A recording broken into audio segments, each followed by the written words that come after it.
어머니는 식사 후 설거지 몇 개를 도와주시러 오셨을 뿐입니다. 쨍그랑 소리와 함께 그릇이 깨졌고 뒤이어 들려온 것은 남편의 고함이었습니다. 멍청하긴 그릇 하나 제대로 못 들어요. 온 집안이 얼어붙었습니다. 어머니는 그 자리에 굳어 떨리는 손을 어쩌지 못하셨고 저는 곧장 방으로 들어가 금고에서 집문서를 꺼냈습니다.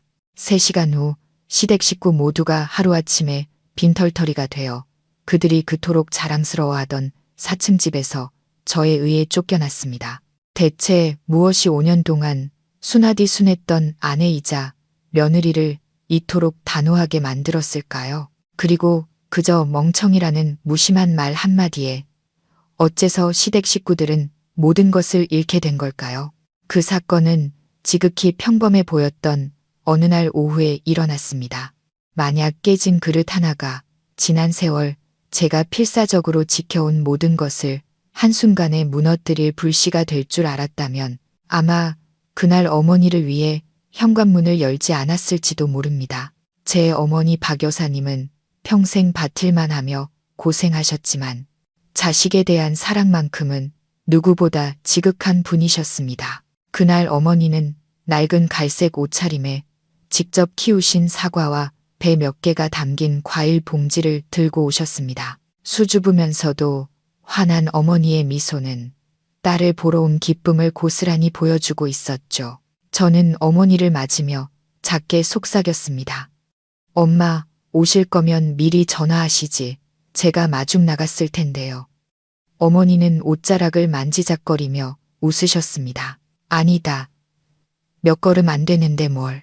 그리고 시댁 식구들 보기에도 미안하고. 말이 채 끝나기도 전에 거실에 있던 시어머니 김 여사님이 나오셨습니다. 시어머니는 제 어머니를 위아래로 훑어보며 비아냥거리듯 말했습니다. 어이구, 사부인, 딸내미 집에 오랜만에 오셨네요. 시골은 많이 한가하신가 봐요. 제가 무언가 말하려던 찰나 어머니가 먼저 허리를 숙여 인사하셨습니다. 네, 안녕하셨어요, 사부인. 김 여사님은 대꾸도 없이 흥소리를 내며 휙 돌아섰습니다. 저는 서둘러 상을 차리고 어머니와 함께 식사를 했습니다. 식사가 끝나고 제가 그릇을 부엌으로 나르자 어머니가 뒤따라오며 설거지를 도우려 하셨습니다. 제가 말렸습니다. 엄마, 그냥 두세요. 제가 할게요. 앉아서 좀 쉬세요. 괜찮다. 설거지 한두 개 하는 게 뭐 대수라고. 시골에선 손님 오면 다들 한 손씩 거드는 게 일인데 그릇 하나만 씻을게. 어머니는 웃으셨지만 마른 손은 미세하게 떨리고 있었습니다. 연세 때문인지 아니면 이 집의 싸늘한 공기 때문인지 어머니는 편치 않아 보였습니다. 제가 다시 한번 어머니를 말리려던 순간 쨍그랑 날카로운 소리가 모든 것을 갈랐습니다. 백자 그릇이 타일 바닥 위에서 산산조각 났습니다. 저는 숨을 멈췄고 어머니는 발치에 깨진 조각들을 내려다보며 굳어버렸습니다. 끔찍한 실수라도 저지른 사람처럼 얼굴이 하얗게 질리셨죠. 3초도 되지 않아 위층에서 쿵쿵거리는 발소리가 들려왔습니다. 남편 민준 씨가 얼굴이 벌개진 채로 계단을 뛰어내려왔습니다. 그의 눈에는 분노가 가득했습니다. 그는 소리쳤습니다. 거의 고함에 가까웠죠. 대체 뭐 하는 거예요? 남편은 어머니가 대답할 틈도 주지 않고 깨진 그릇 조각을 손가락으로 가리켰습니다. 그 그릇, 우리 엄마가 백화점에서 쌍으로 사오신 건데 하나 깨지면 이게 뭐가 돼요? 멍청하긴. 저는 마치 뺨을 맞은 듯 온몸이 굳었습니다. 어머니는 뒷걸음질 치며 입술을 달싹였지만 아무 말도 하지 못하셨습니다. 떨리는 두 손은 허공을 헤매다 힘없이 아래로 떨어졌습니다. 어머니의 시선은 사위가 아닌 저를 향해 있었습니다. 마치 제가 대신 한마디라도 해주길, 당신을 변호해 주길 바라는 듯한 눈빛이었습니다. 제가 어머니의 손을 잡으려 다가서는 순간 시어머니가 나타났습니다. 김 여사님은 팔짱을 낀 채 마치 사건 현장을 감식하듯 주위를 훑어보았습니다. 그녀는 비꼬는 투로 말했습니다. 어른이 돼서 칠칠 맡기는. 시골에선 비싼 그릇은 어떻게 잡는지 안 가르치나 봐. 저는 깊게 숨을 들이마시고 시어머니를 보며 말했습니다. 어머니, 그냥 그릇일 뿐이잖아요. 제가 금방 치울게요. 그냥 그릇, 여긴 내 집이야. 내가 아무나 끌어들여서 집안을 이 난장판으로 만들어도 되는 시장 바닥이 아니라고. 저는 할 말을 잃었습니다. 할 말이 없어서가 아니라 무슨 말을 해도 소용없다는 것을 알았기 때문입니다. 저는 소파에 앉아 계신 시아버지를 보았습니다. 이 선생님은 신문을 들고 마치 아무 일도 없다는 듯 천천히 페이지를 넘기고 계셨습니다. 그는 언제나 저런 식이었습니다. 침묵이 무기인지 비겁함인지 저는 더 이상 분간할 수 없었습니다.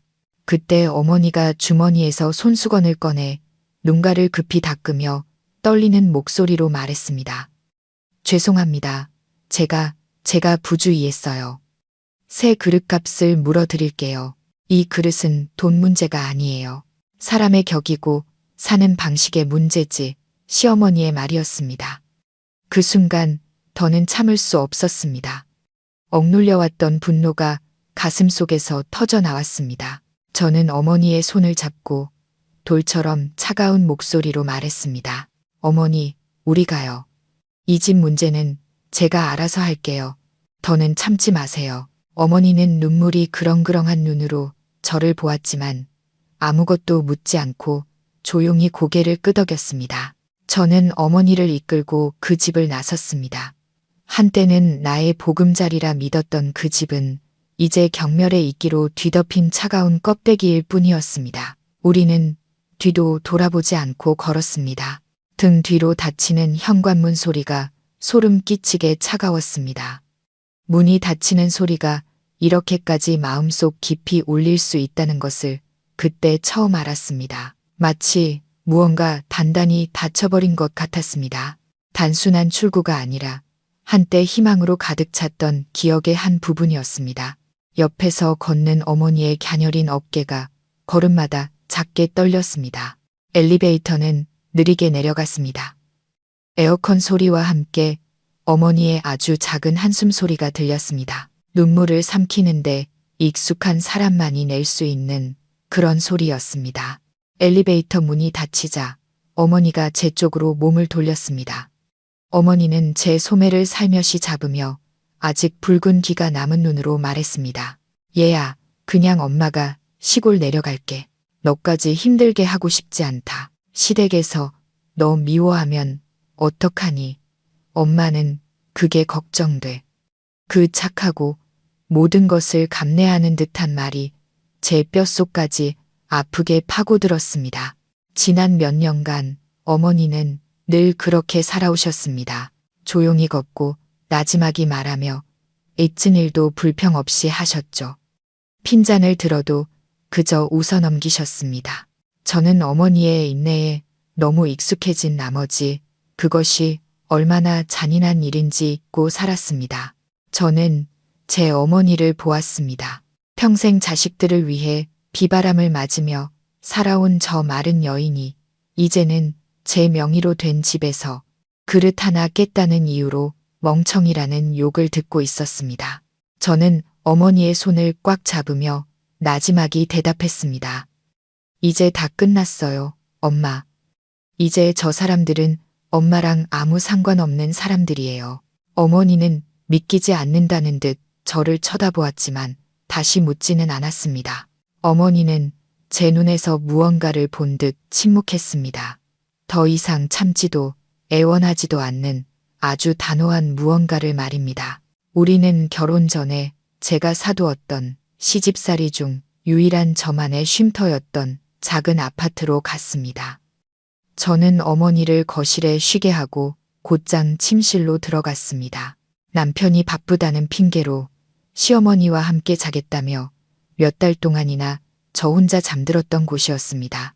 이곳은 제게 단순한 휴식 공간이 아니라 시어머니의 잔소리나 시아버지의 냉담한 침묵에 방해받지 않고 온전히 제 목소리로 생각할 수 있는 유일한 공간이었습니다. 저는 작은 금고를 열었습니다. 그 안에는 제 예금 통장, 오래된 계약서들, 그리고 시댁 식구들은 전혀 존재를 몰랐던 것들이 들어 있었습니다. 개인 노트북을 켜고 은행 앱에 로그인했습니다. 제 주거래 통장에는 약 5천만 원이 남아 있었습니다. 결혼 전 금융회사에 다닐 때부터 모아온 돈이었습니다. 매달 월급의 20%를 이곳으로 빼돌려 마치 비상탈출구를 마련하듯 조용히 모아왔습니다. 저는 예전에 이 아파트를 살 때 도와주었던 변호사에게 메시지를 보냈습니다. 변호사님, 안녕하세요. 강남구에 있는 주택 소유권 이전 관련 서류를 준비하고 싶습니다. 이번 주 내로 최대한 빨리 뵐 수 있을까요? 그 사람들과의 모든 관계를 가능한 한 빨리 끊고 싶습니다. 메시지를 보내기 전 다시 한번 읽어보았습니다. 수정할 필요도 부드럽게 다듬을 필요도 없었습니다. 앞으로 제가 살고 싶은 방식처럼 명확하고 단호하게 저는 침대에 몸을 던져 하얀 천장을 바라보았습니다. 얼마나 오랫동안 나는 내 집에서 숨조차 크게 쉬지 못했던가. 버릇없다는 소리를 들을까봐. 얼마나 오랫동안 어머니를 향한 모욕을 애써 못 본 척했던가. 가족 간의 불화를 만들고 싶지 않아서 저는 스스로에게 되뇌었습니다. 조금만 참으면 괜찮을 거라고, 남편만 나를 사랑해주면 된다고. 하지만 그 사랑이라는 것도 타일 바닥에 떨어진 백자 그릇보다 더 약한 것이었습니다. 저는 조용히 눈을 감고 스스로에게 속삭였습니다. 나는 충분히 참았어. 목소리가 없어서가 아니라 저들이 떠나기 전에 얼마나 더 배은망덕해질 수 있는지 지켜보고 있었을 뿐이야. 누군가는 제게 물을지도 모릅니다. 고작 말 한마디 때문에 그렇게까지 할 필요가 있었냐고. 저는 그들을 탓하지 않습니다.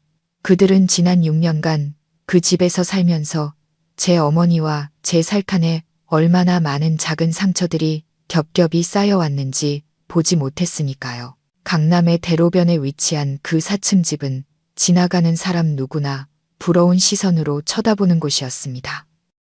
사실 그 집은 남편 민준 씨가 산 게 아닙니다. 저와 결혼하기 전부터 제 명의로 할부금을 갚고 있던 집이었죠. 당시 저는 금융회사에 다녔고 월급이 아주 많지는 않았지만 꾸준했고 저축하는 습관이 있었습니다. 4년 가까이 일한 후 은행 대출을 받아 그 집을 사기로 결정했습니다. 그때 민준 씨는 아직 수습 마케터였고 사회생활 2년 차에 월급도 뻔해서 집 할부금 한 달치도 내기 벅찼습니다. 결혼 후 그는 가구 비용 일부를 보태 식탁과 몇 가지 가전제품을 샀습니다. 하지만 모든 것은 금세 왜곡되었습니다. 시어머니 김 여사님은 친척들에게 이렇게 말하고 다녔습니다. 우리 민준이가 집을 샀어. 아주 장하다니까. 장가 가자마자 바로 강남에 떡하니 집을 마련했잖아. 며느리가 아주 복이 터졌지. 저는 굳이 정정하지 않았습니다. 집은 사는 곳이지 공을 다투는 곳이 아니라고 생각했기 때문입니다. 제가 한 걸음 물러서면 모두가 서로를 향해 조금씩 다가와 줄 거라고 믿었습니다. 하지만 저는 틀렸습니다. 결혼식이 끝나고 일주일도 되지 않아 김 여사님은 제게 남편 집으로 주소를 이전하라는 서류를 내밀었습니다. 저는 조심스럽게 말했습니다. 어머니, 이 집은 제 명의로 산 건데 굳이 주소 이전을 할 필요는 없을 것 같아요. 시어머니는 미간을 찌푸리며 쏘아붙였습니다. 시집 왔으면 남편을 따라야지. 명의가 뭐 그리 대수야. 여긴 우리 집안의 집이야. 저는 일을 크게 만들고 싶지 않아 결국 서류에 서명했습니다. 2달 후 시어머니는 다시 제안했습니다. 너희 둘만 살기엔 집이 너무 넓다. 우리 부부가 며칠만 올라가서 같이 지내면 더 좋지 않겠니? 저는 억지 웃음을 지었습니다. 며칠이라는 말은 가볍게 들렸지만 불과 사흘 뒤 시아버지는 모든 짐을 싸들고 아예 눌러앉으셨습니다. 일주일 뒤에는 시누이, 나영 씨까지 캐리어를 끌고 와 3층을 전부 차지해 버렸습니다. 며칠이 5년이 되는 데는 아무런 예고도 없었습니다. 시골에 계신 제 어머니 박 여사님이 저를 보러 오실 때면 어머니는 늘 예전처럼 과일을 사오셔서 직접 껍질을 깎아 접시에 담아 온 가족에게 권하셨습니다. 하지만 어머니가 과일 봉지를 내려놓기 무섭게 김 여사님은 주위를 둘러보며 목소리를 높였습니다. 어이구, 사부인 오셨네. 마침 잘 됐다. 부엌 가서 과일 좀 깎아와요. 우리 애들 먹게. 제가 나서서 말했습니다. 어머니, 제가 할게요. 엄마는 좀 쉬세요. 제 어머니가 자리에 앉으려 하자 김 여사님이 끼어들었습니다. 사부인도 손 하나 거들어야지. 세상에 어느 집 사돈이 와서 밥상 차려주길 기다리고 앉아만 있나. 어머니는 그 말을 듣고 멋쩍게 웃으며 조용히 부엌으로 들어가셨습니다. 저는 그 뒷모습을 보며 누군가 목을 조르는 듯한 답답함을 느꼈습니다. 하지만 저는 여전히 아무 말도 하지 않았습니다. 제가 약해서가 아니라 그저 일시적인 일일 거라 희망했기 때문입니다. 안타깝게도 그 일시적인 일들은 반복되어 습관이 되었고 이내 당연한 것이 되어버렸습니다. 제가 아꼈던 시누이 나영 씨는 한 번은 제 앞에서 대놓고 말했습니다. 저런 시골 촌뜨기랑 우리 집안이 사돈이라는 게 진짜 쪽팔린다. 저는 똑똑히 들었습니다. 나영 씨를 똑바로 쳐다보며 물었습니다. 방금 뭐라고 했니? 그녀는 눈썹을 치켜 올리며 비웃었습니다. 언니는 왜 맨날 모든 사람이 언니 엄마한테 나쁘게 군다고 생각해요? 저는 이 일을 민준 씨에게 말했습니다. 그는 휴대폰 게임을 하다가 눈을 한번 쓱 들었다가 다시 화면으로 시선을 내렸습니다. 에이, 뭘 그런 걸 가지고 그래. 엄마랑 아버지가 옛날 분들이라 그러시는 거지. 그 가벼운 한마디에 그가 결코 저를 이해하려 하지 않는다는 것을 깨달았습니다.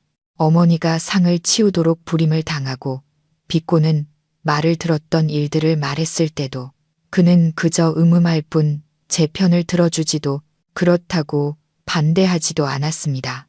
그의 무관심은 때로 시어머니의 날선 말보다 더 저를 아프게 했습니다. 그리고 저는 익숙해지기 시작했습니다.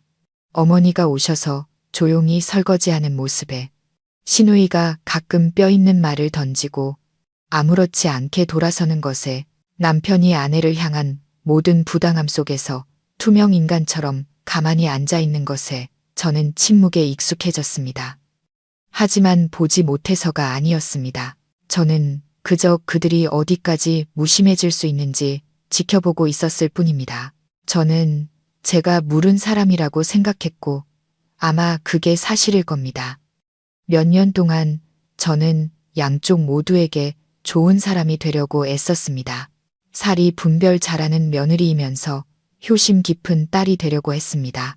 하지만 애를 쓸수록 저는 점점 정체불명의 존재가 되어갔습니다.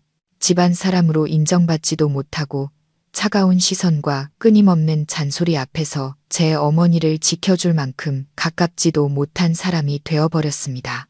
시골에서 어머니가 오셨을 때의 모습들이 아직도 눈에 선합니다. 어머니는 찐빵 꾸러미와 낡은 그물 가방에 담긴 과일을 들고 집에 들어서자마자 조심스럽게 허락을 구하셨습니다. 저 손 좀 씻어도 될까? 제가 밥상을 차리면 어머니는 옆에서 채소를 씻거나 물을 떠다 놓으며 안절부절 못하셨습니다. 제가 몇 번을 말려도 어머니는 웃으며 말씀하셨습니다. 남의 집에 와서 가만히 앉아만 있는 건 영 불편해서 그래. 어느 날 온 가족이 식사를 할 때 어머니는 식탁 모서리에 겨우 걸터 앉으셨습니다. 시댁 식구들과 젓가락 부딪히는 것을 어려워하셔서 제가 반찬을 집어 어머니 그릇에 놓아드려야 했습니다. 제가 생선 한 점을 집어 드리자 시어머니가 힐끗 쳐다보며 말했습니다.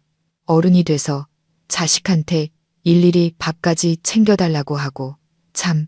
저는 멋쩍게 웃었고 어머니는 당황하며 젓가락을 내려놓으셨습니다. 저는 이해를 구하는 눈빛으로 남편을 보았지만 그는 여동생에게 달걀말이 하나를 더 집어주며 아무것도 못 들은 척했습니다. 저는 계속해서 타협하려 했습니다.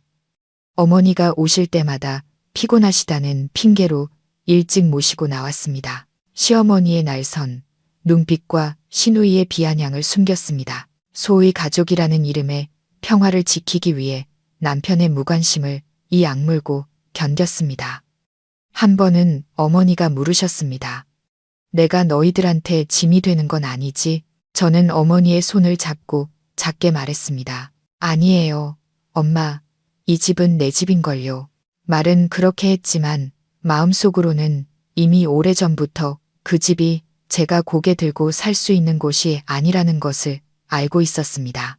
저는 제가 조금 더 착해지고 조금 더 인내하면 모든 것이 평화로워질 거라고 믿었습니다.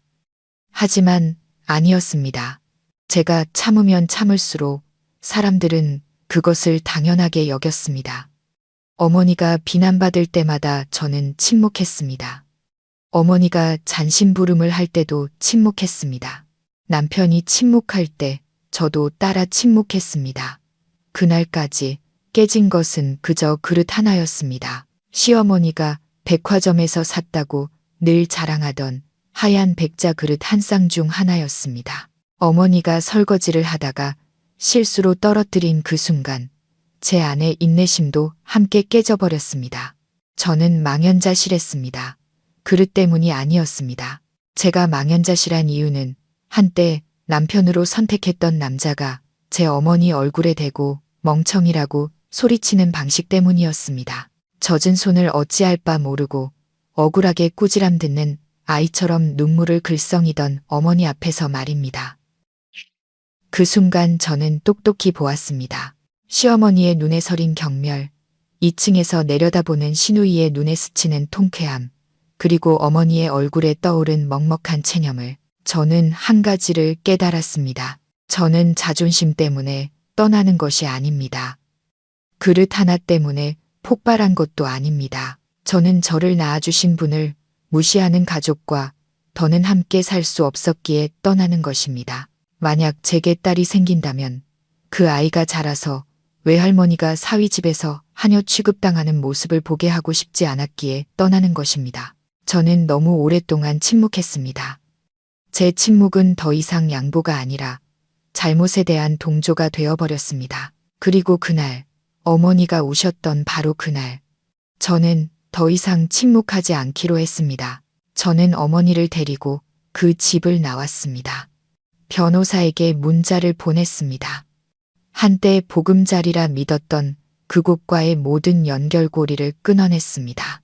그리고 저는 알았습니다. 이제부터는 누구의 이해도 필요 없다고. 혼자 걷게 되더라도 저는 오른편에 서기로 선택했으니까요. 저는 침묵이 가정을 지키는 방법이라고 생각했지만 어떤 침묵은 잘못에 대한 동조라는 것을 너무 늦게 깨달았습니다. 어머니를 모시고 나온 후 저는 어쩌면 모두에게 잠시 생각할 시간이 필요할지도 모른다고 생각했습니다. 각자 자신이 무슨 말을 했고 무슨 행동을 했으며 누구에게 상처를 주었는지 돌아볼 시간 말입니다. 하지만 저는 잊고 있었습니다. 어떤 사람들에게는 그런 시간이 필요 없다는 것을. 그들에게는 옳고 그름이 중요한 게 아니었습니다. 누가 더 목소리가 큰지, 누가 더 자기 편이 많은지가 중요할 뿐이었죠. 3일 후 민준 씨에게서 전화가 왔습니다. 그의 목소리는 분노에 차 있지는 않았지만 팽팽하게 당겨진 기타 줄처럼 긴장되어 있었습니다. 오늘 저녁에 집으로 와요. 엄마가 제대로 이야기 좀 하자고 하셔. 저는 똑똑히 들었지만 조금도 놀라지 않았습니다. 그가 말하는 제대로가 무엇인지 잘 알고 있었기 때문입니다. 그것은 해명도 사과도 아니었습니다. 신문이었고 비공개 재판이었습니다. 그리고 그 재판에서 친정 어머니를 데리고 집을 나간 며느리인 저는 피고인이 될 터였습니다. 제가 집 현관문을 열었을 때 모든 것이 준비되어 있었습니다. 거실은 이상할 정도로 정돈되어 있었습니다. 마치 회의를 위해 누군가 일부러 청소라도 한 듯 했습니다. 의자 5개가 일렬로 놓여 있었고 가운데 의자는 재판장의 자리인 양 조금 더 크고 높았습니다. 시어머니 김 여사님이 그 가운데 앉아 있었습니다. 그녀는 저를 쳐다보지도 않았습니다. 오른쪽에는 시아버지 이 선생님이 찻잔을 들고 앉아 계셨습니다. 늘 그렇듯 근엄한 표정이었습니다. 왼쪽에는 시누이 나영 씨가 다리를 꼰 채 앉아 스마트폰 화면을 넘기고 있었습니다. 민준 씨는 어머니 옆에 바싹 붙어 앉아 두 손을 마주잡고 바닥만 내려다보고 있었습니다. 그의 표정은 분노인지 난처함인지 아니면 그저 회피인지 알 수 없었습니다. 저는 그들 앞에 섰습니다. 아무도 앉으라고 권하지 않았고 저 또한 기대하지 않았습니다. 저는 맞은편 의자에 앉았습니다. 시어머니가 먼저 입을 열었습니다. 그녀의 목소리는 칼날처럼 날카로웠지만 애써 침착한 척하고 있었습니다. 내가 너를 부른 건 싸우자는 게 아니야. 그날 있었던 일, 집안 사람들이 다 봤어. 네가 시어머니 얼굴에 먹칠하고 남편 망신시켰으니 그건 버릇없는 짓이야. 내 사과를 듣고 싶다. 제가 입을 열기도 전에 그녀는 제 얼굴을 향해 손가락질하며 더 이상 평정을 유지하지 못한 채 소리쳤습니다. 내가 내 아들 30년 키우면서 너처럼 내 얼굴에 똥칠한 년은 처음 본다. 그녀가 내뱉는 모든 단어가 제 심장에 못처럼 박혔습니다. 아파서가 아니라 너무나 익숙해서였습니다. 언제나 자신이 더 큰 소리 낼 권리가 있고 남편을 낳았다는 이유만으로 무조건 옳다고 믿는 그녀의 방식이었습니다. 저는 민준 씨를 보았습니다. 그는 여전히 고개를 숙인 채 말이 없었습니다.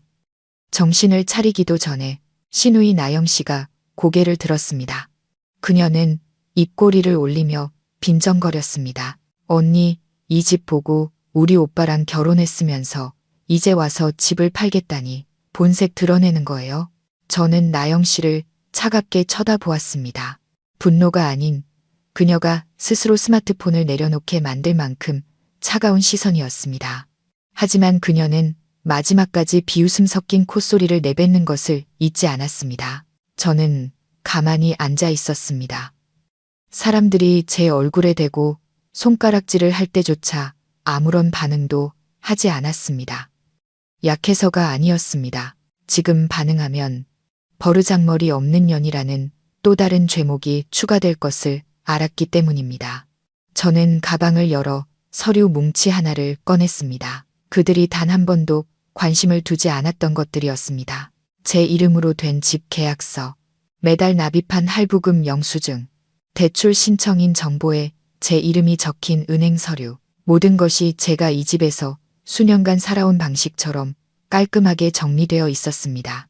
흠잡을 데 없고 요구하는 것 없이 늘 침묵하며 저는 서류 뭉치를 앞 테이블 위에 내려놓고 고개를 들어 또박또박 말했습니다. 목소리를 높이지는 않았지만 모든 글자가 선명했습니다. 이 집은 제가 사고 제 명의로 되어 있고 할부금도 제가 갚았습니다. 민준 씨는 집을 사는데 단 한 푼도 보태지 않았어요. 월 할부금조차도요. 그저 가구를 사는 데만 돈을 썼죠.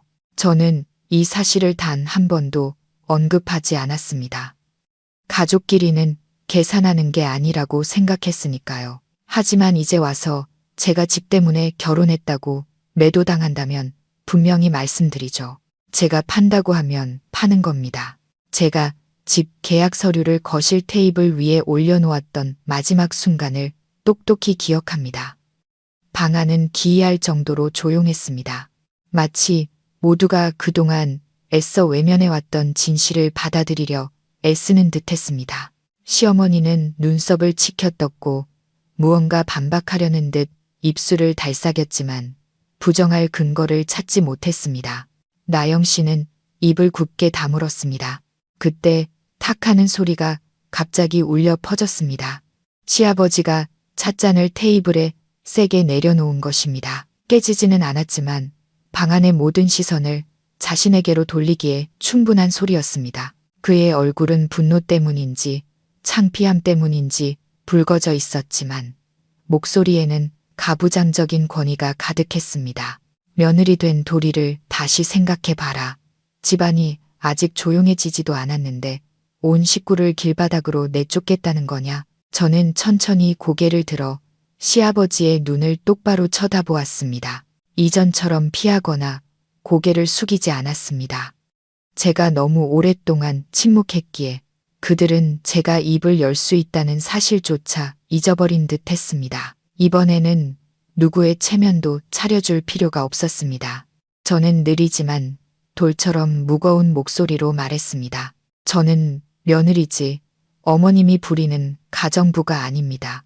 저는 아내이지 시댁 식구들이 멋대로 남을 심판하고 죄를 뒤집어 씌워도 되는 기둥이 아니라고요. 말이 끝나자마자 방 안의 모든 공기가 빨려나간 듯 했습니다. 아무도 말을 꺼내지 않았고 움직이지도 않았습니다. 시어머니는 며느리에게 말대꾸를 들었다는 사실이 믿기지 않는 듯 눈을 동그랗게 떴습니다. 그리고 가장 먼저 입을 열었어야 할 민준 씨는 성적이 나쁜 학생처럼 고개를 숙이고 있었습니다. 저는 가방에서 미리 인쇄해온 A사 용지 한 장을 꺼냈습니다. 누가 묻기를 기다리지 않고 시아버지의 찻잔 옆에 그 종이를 놓으며 또렷하게 말했습니다. 이것은 무상거주 종료 통보서입니다. 이 집은 혼인 전 취득한 저의 고유 재산입니다. 오늘부로 아버님과 어머님 그리고 나영 씨의 이 주소지에 대한 거주권을 종료함을 공식적으로 통보합니다. 기한은 오늘부터 10일입니다. 거친 말도 고함도 없었지만 그들은 제 눈빛에서 모든 것이 예전으로 돌아갈 수 없다는 것을 깨달았을 겁니다. 시어머니는 무언가 말하려다 입을 다물었습니다. 아마 그녀의 머릿속에는 제가 여전히 순종적인 며느리이며 절대로 반항하지 못할 것이라는 생각이 남아 있었을 겁니다. 하지만 아니었습니다. 그녀 앞에 앉아 있는 사람은 이제 더 이상 며느리라는 이름이 필요 없는 아내였고 어머니가 단 한 번이라도 더 모욕당하는 것을 참지 않을 딸이었습니다. 나영 씨가 소리치려 했지만 시아버지가 손을 들어 제지했습니다. 늘 회의를 주재하던 사람의 익숙한 동작이었지만 이번에는 아무 말도 덧붙이지 않았습니다. 민준 씨는 여전히 침묵했습니다. 저는 그가 말하기를 기다리지 않았고 그의 머릿속이 어떤지 궁금하지도 않았습니다. 저는 일어섰습니다. 인사도 허락도 구하지 않고 누구도 돌아보지 않은 채 그 거실을 걸어 나오면서 저는 그들이 수년간 저를 꽝참했던 엉터리 도덕의 굴레에서 완전히 벗어났음을 알았습니다.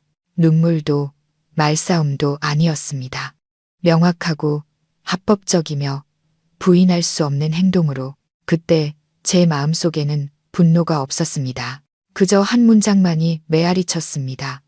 이제부터 사과는 필요 없다. 더 이상 아무도 우리 엄마를 무시할 수 없게 되는 것, 그것만으로 충분하다. 참는 게 이기는 것이라는 말을 들은 적이 있습니다. 하지만 살아갈수록 깨닫게 됩니다. 3일 후 제가 거주 종료 통보서를 보낸 그 4층 집에는 더 이상 시어머니의 슬리퍼 끄는 소리도 시누이가 의자를 끄는 소음도 남편이 한숨 쉬는 모습도 없었습니다. 모든 것이 제자리로 돌아왔습니다. 깨끗하고 정돈되었으며 더 이상 사람을 무시하는 악취가 나지 않는 집으로 법적 기한에 맞춰 쫓겨난 그들은 복잡한 서울 한복판에서 떠도는 신세가 되었습니다. 처음에는 시어머니가 온 가족을 데리고 고무댁으로 갔습니다. 시어머니가 제 앞에서 늘 우리는 무슨 일이 있어도 서로를 버리지 않는 친자매 같은 사이라고 말했던 분이었습니다. 저는 그 자리에 없었지만 나중에 이웃에게서 그 이야기를 전해 들었습니다. 처음에는 고모되는 분이 억지 웃음을 지으며 들어와서 물이라도 마시라고 했다더군. 근데 며칠 못 가서 결국엔 대놓고 말했다나 봐. 언니, 우리 집도 지금 좁아 터져요. 애 둘에 갓난 손주까지 있는데 내 식구가 더 들어오면 어떻게 살아요. 그것은 더할 나위 없이 단호한 거절이었습니다. 시어머니는 자신이 거절당할 것이라고는 상상도 못했을 겁니다. 그녀에게 시어머니, 집안의 어른이라는 지위는 누가 봐도 양보해야만 하는 것이었으니까요. 하지만 친척집 대문 앞에서 그녀는 그 지위 외에는 아무것도 가진 게 없다는 것을 깨달았습니다. 사람들은 그녀가 고모댁을 나올 때 얼굴이 흑빛이 되었지만 꼿꼿이 허리를 펴려고 애썼다고 했습니다. 모퉁이를 돌자마자 그녀는 늘 그랬듯 나영 씨에게 화풀이를 했습니다. 다 너 때문이야. 내가 널 어떻게 키웠는데 부모 잠잘 곳 하나 마련 못해? 대체 어떻게 살았길래 이제 와서 여기저기 구걸이나 하고 다니게 만들어? 나영 씨는 에어컨도 없는 서울 날씨에 이미 지칠 대로 지쳐 있었습니다. 그녀는 버럭 소리쳤습니다.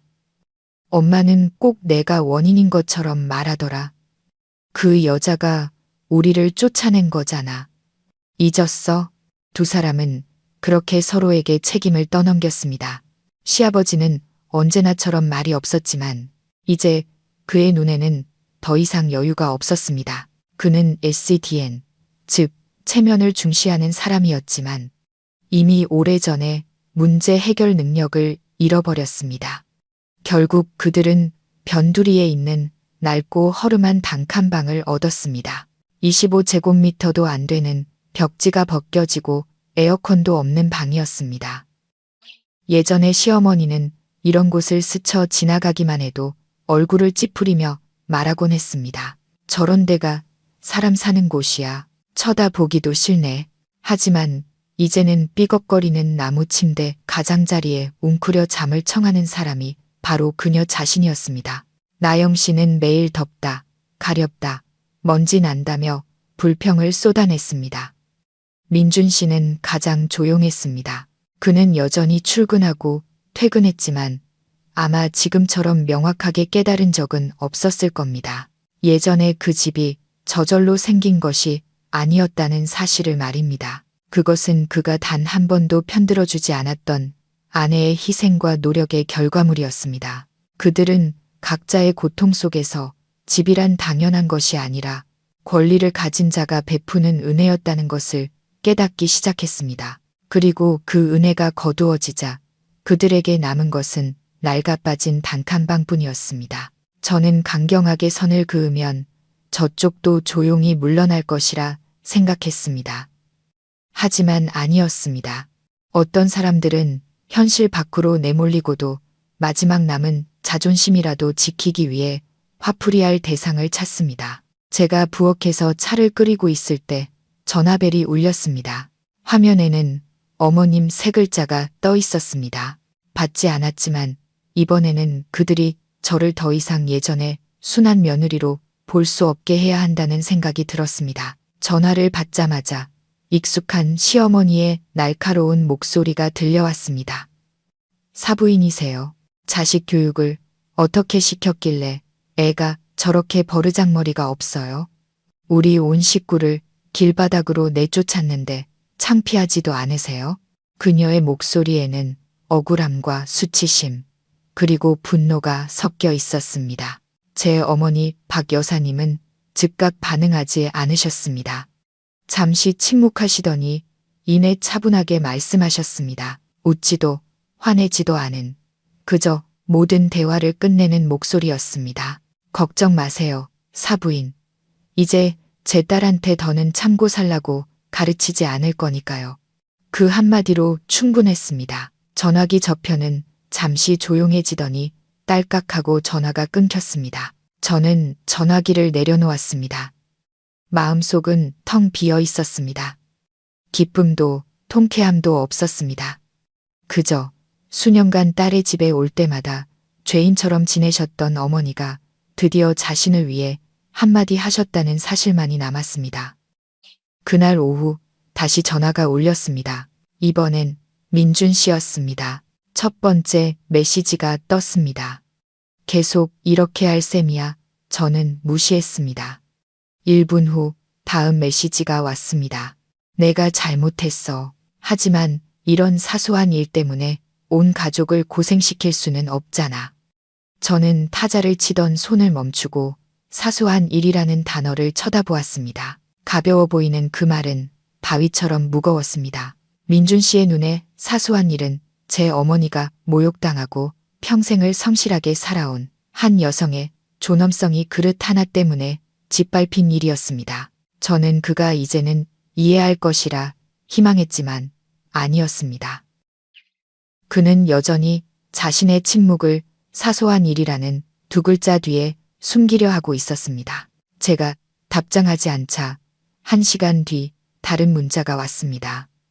이번에는 애원이 아니었습니다. 내가 이 가정을 파괴한 거야. 저는 등을 곧게 펴고 천천히 한 글자씩 입력했습니다. 다른 사람을 쓰레기처럼 여기는 가족은 알아서 무너지게 되어 있어. 내가 굳이 무너뜨릴 필요도 없지. 마침표도 감정도 없는 짧은 문장이었습니다. 모든 비난을 그것이 시작된 곳으로 되돌려주기에 충분했습니다. 저는 전화기를 옆으로 치우고 하던 일을 계속했습니다. 분노도 눈물도 없었습니다. 그저 어깨를 짓누르던 책임감이라는 돌덩이를 내려놓은 듯한 명확한 느낌만이 있었습니다. 만약 그들이 정말 가족이 무엇인지 알았다면 딸 된 사람이 저런 말을 하게 만들지는 않았을 겁니다. 결국 제가 파괴한 것이 아니었습니다. 저는 그저 가족이라는 이름 아래 엉터리 도덕과 경멸로 가득 찬 감옥에서 살아가기를 거부한 첫 번째 사람이었을 뿐입니다. 마지막 문자 대화 이후 저는 더 이상 어떤 깨달음도 기대하지 않았습니다. 제가 무정해서가 아니라 제 인내심의 모든 한계를 넘어섰기 때문입니다. 조금만 더 노력하고 한 걸음만 더 양보하면 사람들이 고마워할 줄 알았습니다. 하지만 어떤 사람들은 오직 전진할 줄만 알았습니다. 제가 참을수록 그들은 더 기세등등해졌고 저는 더 이상 참을 수도 물러설 수도 없었습니다. 제가 서류를 들고 법원으로 가던 날, 날씨는 맑지도 흐리지도 않았습니다. 그저 마음속의 파도가 잦아든 고요한 호수처럼 회색빛의 차분한 날이었습니다. 저는 혼자였습니다. 누구에게도 알리지 않았고 울지도 않았습니다. 모든 서류는 이미 준비되어 있었습니다. 이혼 소장, 재산 명세서, 혼인 전 취득, 부동산 증명서, 그리고 자녀가 없다는 확인서까지 모든 것이 명확해서 다툴 필요도 미련을 가질 이유도 없었습니다. 며칠 후 민준 씨가 저를 찾아왔습니다. 놀라지는 않았지만 문을 열고 한때 남편이었던 남자의 초췌한 얼굴을 마주했을 때 가슴 한구석이 작게 아려왔습니다. 동정심은 아니었습니다. 그저 한때는 아름다웠지만 지켜내지 못한 것에 대한 아쉬움이었습니다. 그는 잠시에 아무 말 없이 서 있더니 갑자기 다가와 저를 꽉 껴안았습니다. 저는 그를 밀어내지도 마주 안아주지도 않았습니다. 마치 헛개비를 안는 사람처럼 그가 저를 안도록 내버려 두었습니다. 민준 씨는 울었습니다. 함께 산 몇 년 동안 저는 그가 우는 것을 처음 보았습니다. 제가 아플 때도 제 어머니가 모욕을 당했을 때도 아니었습니다. 그가 당연하게 여겼던 버팀목을 잃게 될 것이라는 사실을 깨달았을 때 그는 비로소 울었습니다. 미안해. 한 번만 더 기회를 줄 수 없을까? 저는 그의 눈을 똑바로 쳐다보았습니다. 이번에는 피하지도 마음이 약해지지도 않았습니다. 제 목소리는 평온했지만 모든 글자는 고함보다 무거웠습니다. 나는 가난할 수도 있고 빈손일 수도 있어. 하지만 나를 키워주신 우리 엄마는 존중받아야 해. 그런데 당신은 지난 몇 년간 당신 어머니가 우리 엄마를 짓밟을 때 단 한 번이라도 나선 적 있어? 그날 기억해. 당신이 우리 엄마한테 멍청이라고 소리쳤던 거. 그 말 나는 평생 죽을 때까지 잊지 못할 거야. 나는 당신을 사랑했고 가족이라는 이름 때문에 참았어. 하지만 당신은 영원히 당신 어머니 치마폭에서 벗어나지 못하는 아들일 뿐이야.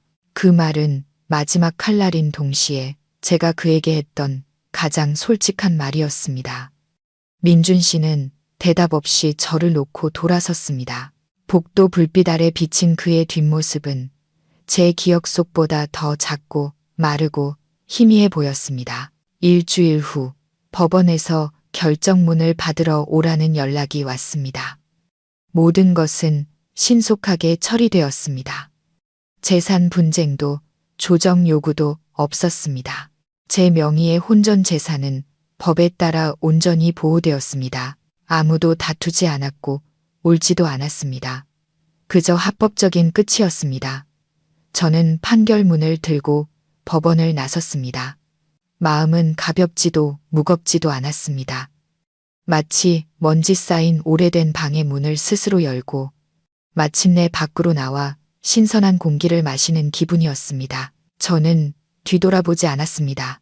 지켜야 할 것은 이미 지켰고 놓아야 할 것은 이미 놓았으니까요. 그들을 다시 마주치게 될 줄은 몰랐습니다. 그것도 그렇게 평범한 장소에서 말입니다. 어느 날 오후 저는 마트에 들러 몇 가지 생필품을 사고 있었습니다. 이제 제 삶은 꽤 평화로웠습니다.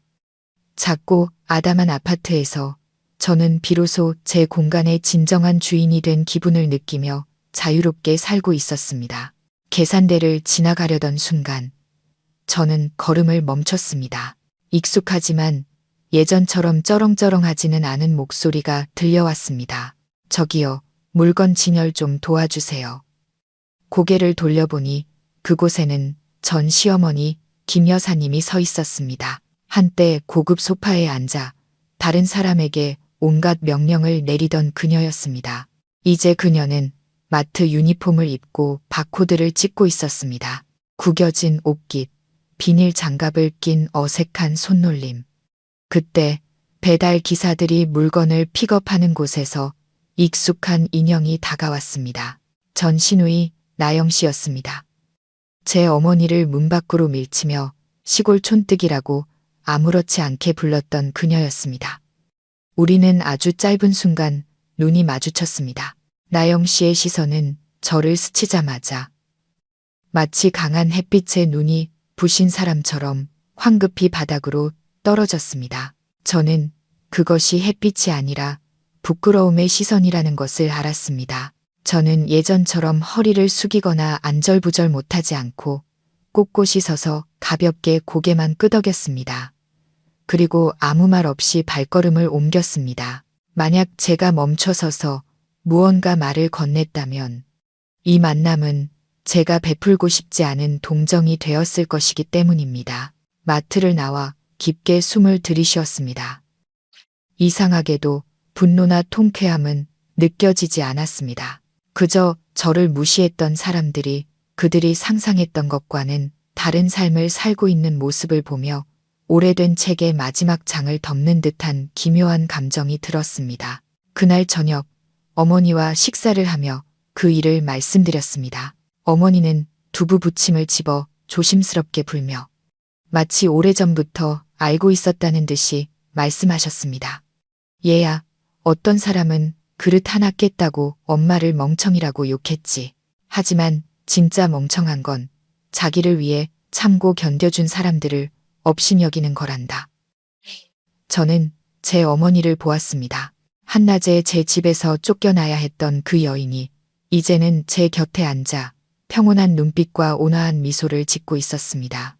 저는 조용히 고개를 끄덕였습니다.